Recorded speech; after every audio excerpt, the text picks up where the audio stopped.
بسم اللہ الرحمن الرحیم۔ جس سے پیسے واپس لینے ہوں صرف یہ کلمہ 7 بار پڑھیں۔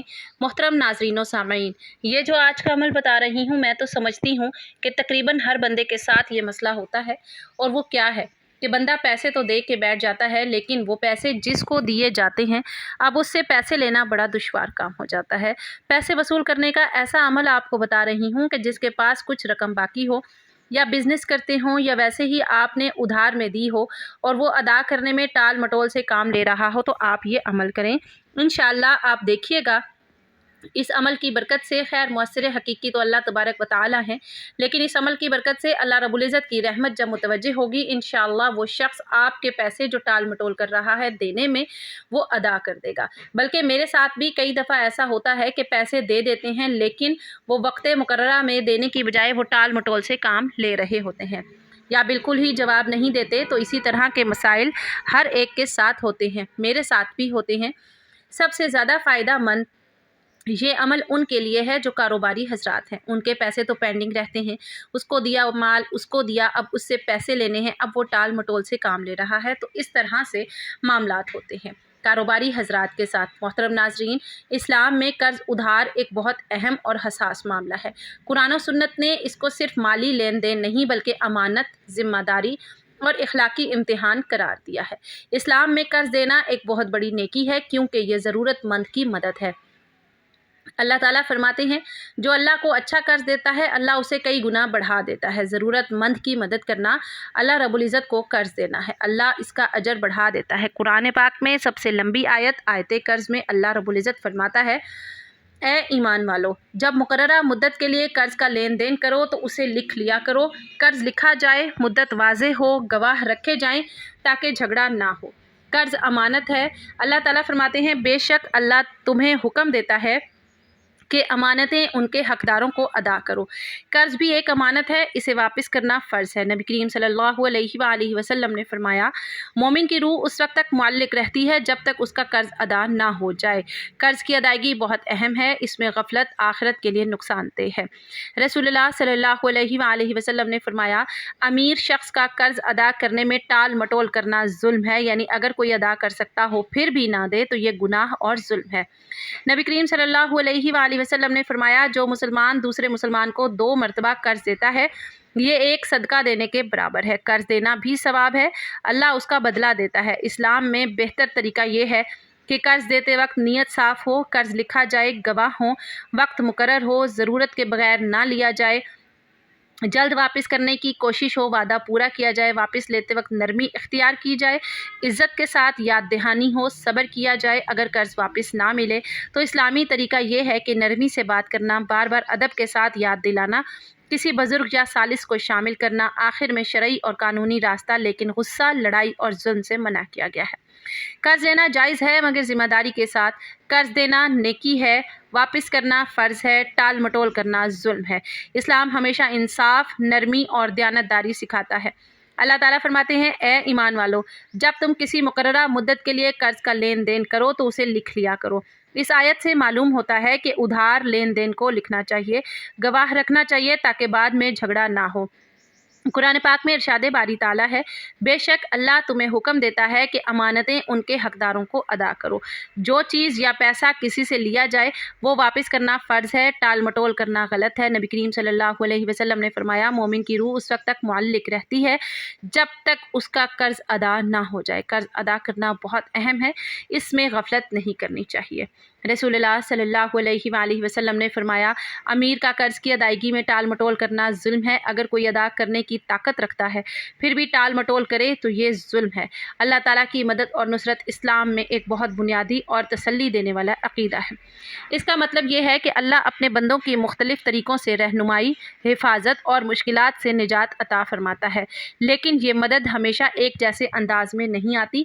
اللہ کی مدد کے بارے میں اہم باتیں: ایک، اللہ کی مدد کا وعدہ۔ قرآن پاک میں اللہ تعالیٰ نے بار بار وعدہ فرمایا ہے کہ وہ ایمان والوں کے ساتھ ہوتا ہے، جیسے بے شک اللہ صبر کرنے والوں کے ساتھ ہے۔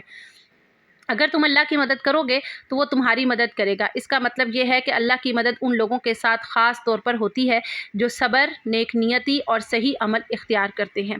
मदद मुख्तलिफ़ शक्लों में आती है। अल्लाह की मदद सिर्फ़ किसी मोजज़े की सूरत में नहीं आती, बल्कि मुख्तलिफ़ तरीक़ों से आती है।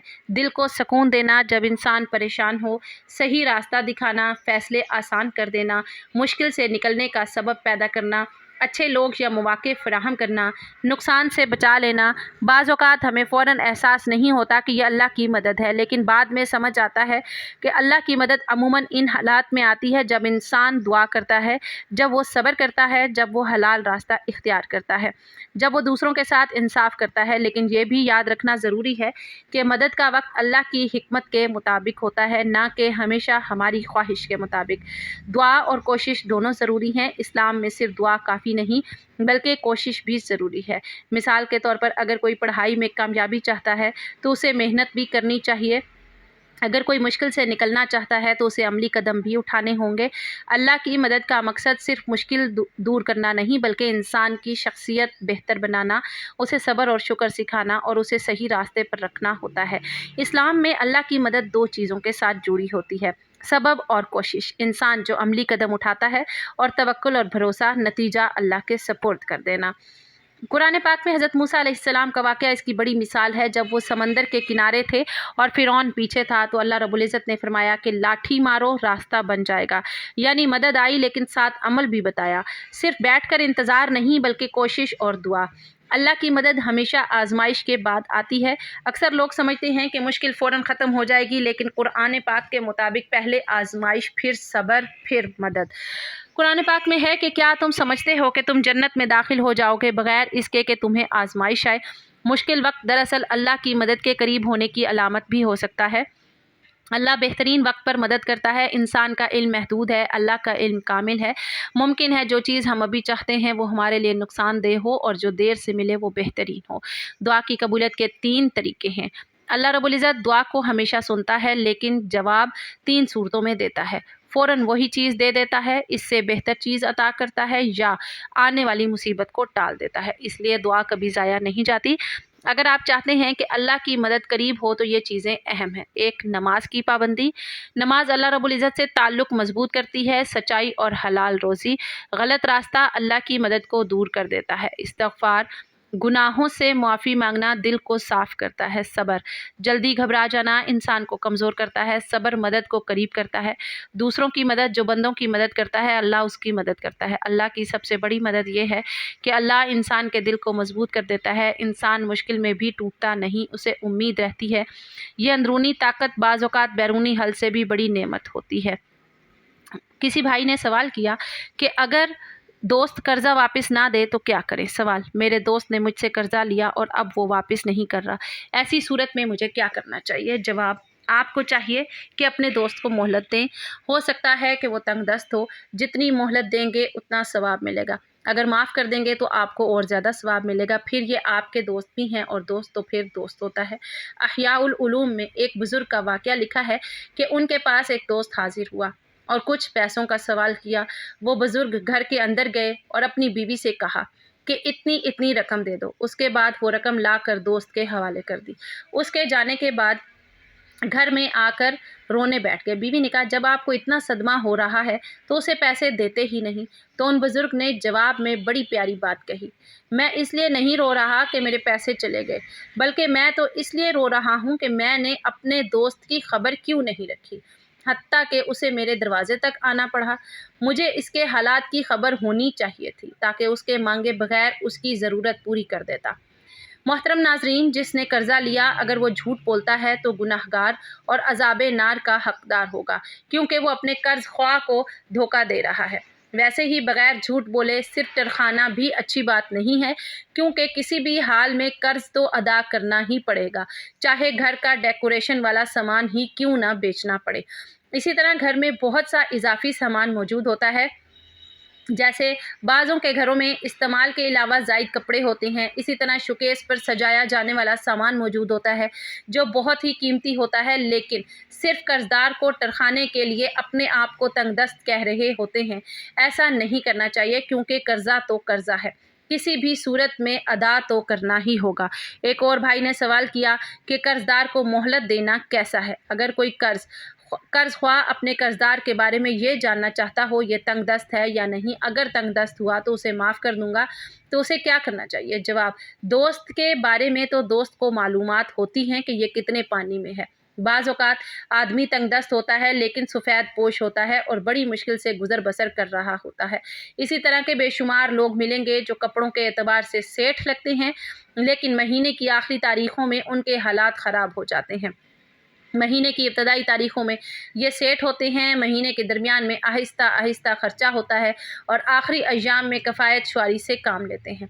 अगर किसी का कर्जदार तंगदस्त हो और अपने घर का सामान बेचकर कर्ज अदा करना चाहता हो तो उसे चाहिए कि अपने कर्जदार को ये कहकर मोहलत दे दे, यार तुम अपने घर का सामान नहीं बेचो, जब तुम्हारे पास पैसे आ जाएं तो दे देना, बल्कि हो सके तो ऐसे कर्जदारों को कर्जा माफ़ कर दें जो अपना सामान बेचकर कर्ज अदा करना चाहता हो, क्योंकि अहदीस मुबारका में कर्जदार को मोहलत देने या कर्जा माफ़ करने के फ़ज़ाइल बयान किए गए हैं। अल्लाह के प्यारे हबीब सल्लल्लाहु अलैहि वसल्लम का फरमाने आलीशान है, जो तंगदस्त को मोहलत दे या उसका कर्ज माफ़ कर दे, अल्लाह पाक उसे उस दिन अपने अर्श के साए में जगह अता फरमाएगा, जिस दिन अर्श के साए के सिवा कोई साया ना होगा। एक और रिवायत है कि जिसने तंगदस्त को मोहलत दी या उसका कर्ज माफ़ कर दिया। अब आपने करना क्या है कि अब आप ये देख लें कि 2 अल्लाह के नाम हैं। जब भी आप किसी से पैसे लेने जाएं, यानी आपको पता हो कि ये बंदा टाल मटोल से काम लेगा, अब आप जब उससे आज पैसे लेने जा रहे हैं, मिसाल के तौर पर, अब आपने क्या करना है?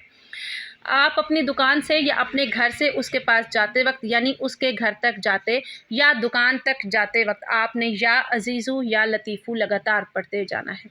ये पढ़ते हुए आपने उसके पास जाना है और डायरेक्ट उससे पैसों का मुतालबा करना है। इंशाअल्लाह सुम्मा इंशाअल्लाह वो जो भी होगा, यानी कि अगर उसकी नीयत टाल मटोल की है तो इंशाअल्लाह उसका इरादा बदल जाएगा और वो आपके पैसे अदा करने पर राज़ी हो जाएगा और आपकी जो रकम है इंशाअल्लाह डूबने से बच जाएगी और आपको आपके पैसे इंशाअल्लाह ताला मिल जाएंगे। फंसी हुई रकम, कर्ज या डूबा हुआ हक वापस हासिल करने के लिए या जुल जलाली वल इकराम, ए जलाल और इज़्ज़त वाले, 121 मरतबा 21 दिन तक उस शख्स का तसव्वुर करके पढ़ें। उसके अलावा सूरत कुरैश 7 मरतबा और सुबह शाम 100 मरतबा या बासितु पढ़ना भी इंतहाई मुजर्रब है। मोहतरम नाज़रीन, अल्लाह पाक मुश्किल कुशा है। ये वो हकीकत है जिस पर ईमान रखने वाला इंसान कभी मायूस नहीं होता, कभी टूटता नहीं है और कभी हिम्मत नहीं हारता। वो हस्ती जो हर मुश्किल को आसान कर दे, वो ज़ात जो नामुमकिन को मुमकिन बना दे, वो रब जो बंदे की फरियाद सुन ले, और वो ज़ात सिर्फ़ और सिर्फ अल्लाह ताला की है। कुरान पाक में अल्लाह ताला फरमाते हैं, और अगर अल्लाह तुम्हें कोई तकलीफ़ पहुँचाए तो इसके सिवा कोई उसे दूर करने वाला नहीं है। ये आयत हमें वाज़े बताती है कि असल मुश्किल कुशा सिर्फ अल्लाह है। इंसान की ज़िंदगी आजमाइशों से भरी हुई है, कभी रिज़्क़ की तंगी, कभी बीमारी, कभी रिश्तों के मसाइल, कभी दिल का सुकून छिन जाना। लेकिन सवाल ये है कि जब मुश्किल आती है तो हम किसके पास जाते हैं? अक्सर हम दुनिया के सहारों को तलाश करते हैं, लेकिन सबसे पहले हमें अल्लाह रब्बुल इज़्ज़त की तरफ रुजू करना है। हम देखते हैं कि अल्लाह के नबी सल्लल्लाहु अलैहि वसल्लम भी मुश्किलात से गुज़रे। हज़रत अय्यूब अलैहिस्सलाम को शदीद बीमारी आई, मगर उन्होंने सब्र किया और अल्लाह ने शिफा अता फरमाई। हज़रत यूनुस अलैहिस्सलाम मछली के पेट में थे, उन्होंने पुकारा ला इलाहा इल्ला अंता सुब्हानका इन्नी कुन्तु मिनज़ ज़ालिमीन, और अल्लाह रब्बुल इज़्ज़त ने निजात दी। हज़रत मूसा अलैहिस्सलाम के सामने समंदर था और पीछे दुश्मन, मगर अल्लाह ने समंदर को अपना रास्ता बना दिया। ये सब मिसालें हमें सिखाती हैं कि जब बंदा अल्लाह को पुकारता है तो रास्ते खुद बन जाते हैं। दुआ मोमिन का सबसे बड़ा हथियार है। नबी करीम सल्लल्लाहु अलैहि वसल्लम ने फरमाया, दुआ इबादत का मगज़ है। जब हम दिल से अल्लाह को पुकारते हैं तो अल्लाह हमारी सुनता है, चाहे फ़ौरन जवाब दे या कुछ देर बाद, लेकिन कभी दुआ ज़ाया नहीं जाती। मुश्किल कुशाई के लिए सिर्फ दुआ काफ़ी नहीं, बल्कि यकीन और तवक्कुल भी ज़रूरी है। तवक्कुल का मतलब है कोशिश भी करो और नतीजा अल्लाह पर छोड़ दो। अगर बंदा सच्चे दिल से यकीन रखे कि मेरा अल्लाह मेरी मुश्किल हल करेगा, तो अल्लाह ताला ज़रूर रास्ता निकालता है। कभी कभी हमारी मुश्किलात की वजह से हमारे अपने गुनाह भी होते हैं। जब हम अल्लाह रब्बुल इज़्ज़त से दूर हो जाते हैं तो ज़िंदगी में बेसुकूनी आ जाती है। लिहाजा हमें चाहिए कि तौबा करें, नमाज कायम करें, हलाल रिज़्क़ कमाएं, दूसरों के हकूक़ अदा करें, फिर देखें कि अल्लाह कैसे आसानियाँ पैदा करता है। मुश्किल वक्त में सब्र बहुत ज़रूरी है। قرآن پاک میں اللہ فرماتا ہے بے شک اللہ صبر کرنے والوں کے ساتھ ہے۔ صبر کا مطلب یہ نہیں کہ کچھ نہ کیا جائے، بلکہ صبر کا مطلب ہے شکایت چھوڑ کر اللہ پر بھروسہ کرنا۔ اگر آپ چاہتے ہیں کہ اللہ آپ کی مشکلات آسان کرے تو 5 وقت کی نماز ادا کریں، روزانہ قرآن پاک کی تلاوت کریں، استغفار کثرت سے کریں، درود شریف پڑھیں، اللہ سے مانگنا نہ چھوڑیں۔ محترم سامعین، یاد رکھیں دنیا کے سہارے ختم ہو سکتے ہیں لیکن اللہ رب العزت کا سہارا کبھی ختم نہیں ہوتا۔ جب سب دروازے بند ہو جائیں تو اللہ کا دروازہ کھلا ہوتا ہے، بس شرط یہ ہے کہ ہم سچے دل سے اس کی طرف رجوع کریں۔ اللہ تعالیٰ ہمیں سچا ایمان، کامل یقین اور اپنی رحمتوں نعمتوں کا مستحق بنائے، آمین یا رب العالمین۔ محترم حاضرین، اکثر ہم مشکلات کو دیکھ کر مایوس ہو جاتے ہیں لیکن ہم یہ بھول جاتے ہیں کہ ہمارا رب کتنا بڑا ہے۔ قرآن پاک میں اللہ تعالیٰ فرماتے ہیں میری رحمت ہر چیز پر چھائی ہوئی ہے۔ سوچیں ہماری مشکل بڑی ہے یا اللہ کی رحمت؟ اگر بندہ سچے دل سے توبہ کرے تو اللہ نہ صرف مشکل دور کرتا ہے بلکہ حالات بھی بدل دیتا ہے۔ محترم ناظرین، کبھی ایسا ہوتا ہے کہ ہم دعا کرتے ہیں مگر فوراً قبول نہیں ہوتی۔ یہاں ایک اہم بات سمجھنے کی ہے، اللہ کی تاخیر انکار نہیں ہوتی۔ کبھی اللہ بہتر وقت کا انتظار کرتا ہے، کبھی وہ ہمیں کسی بڑی مصیبت سے بچا رہا ہوتا ہے اور کبھی وہ ہمیں آزمائش کے ذریعے بلند درجات دینا چاہتا ہے۔ اگر ہم چاہتے ہیں کہ ہمارا یقین مضبوط ہو تو ہمیں اللہ کے ناموں یعنی اسماء الحسنہ کو سمجھنا ہوگا۔ مثلاً الفتاح راستے کھولنے والا، الرزاق رزق دینے والا، الکافی کافی ہونے والا۔ جب بندہ ان صفات کو سمجھتا ہے تو اس کا دل خود بخود مطمئن ہو جاتا ہے۔ مشکل وقت میں کچھ اذکار بہت مؤثر ہوتے ہیں۔ ذکر و اذکار انسان کو اللہ تعالیٰ کی طاقت سے جوڑتا ہے۔ ایک سبق آموز واقعہ سنیے۔ ایک شخص بہت پریشان تھا، ہر طرف سے ناکام۔ وہ ایک بزرگ کے پاس گیا اور کہا میری زندگی میں کوئی آسانی نہیں۔ بزرگ نے کہا کیا تم نے کبھی سچے دل سے اللہ سے بات کی؟ وہ کہنے لگا میں دعا تو کرتا ہوں۔ بزرگ نے جواب دیا دعا الفاظ سے نہیں دل سے ہوتی ہے۔ جب اس شخص نے سچے دل سے اللہ کو پکارنا شروع کیا تو آہستہ آہستہ اس کی زندگی بدلنے لگی۔ سب سے خطرناک چیز کیا ہے؟ مایوسی۔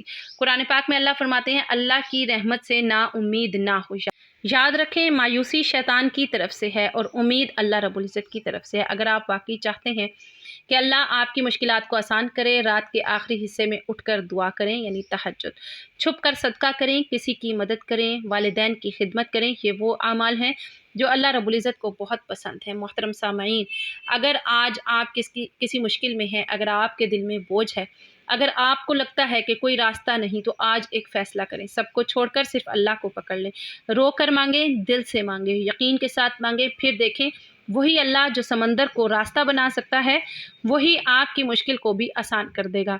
یا اللہ ہماری تمام مشکلات کو آسان فرما، ہمیں اپنا سچا بندہ بنا، ہمیں کبھی اپنی رحمت سے دور نہ کرنا، آمین یا رب العالمین۔ تو یہ تھا آج کا عمل، امید کرتی ہوں آپ لوگ اس سے ضرور فائدہ اٹھائیں گے اور مکمل یقین کے ساتھ کریں گے۔ تو ویڈیو پسند آئی ہو تو ویڈیو کو لائک کرنے کے ساتھ کمنٹ میں محبت، اخلاص اور خلوص کے ساتھ اور دل سے کمنٹ باکس میں اللہ کو خوبصورت نام کوئی سا بھی لکھتے جائیے گا، اور اسی کے ساتھ اس ویڈیو کو صدقہ جاریہ کی نیت سے ضرور شیئر کیجیے گا۔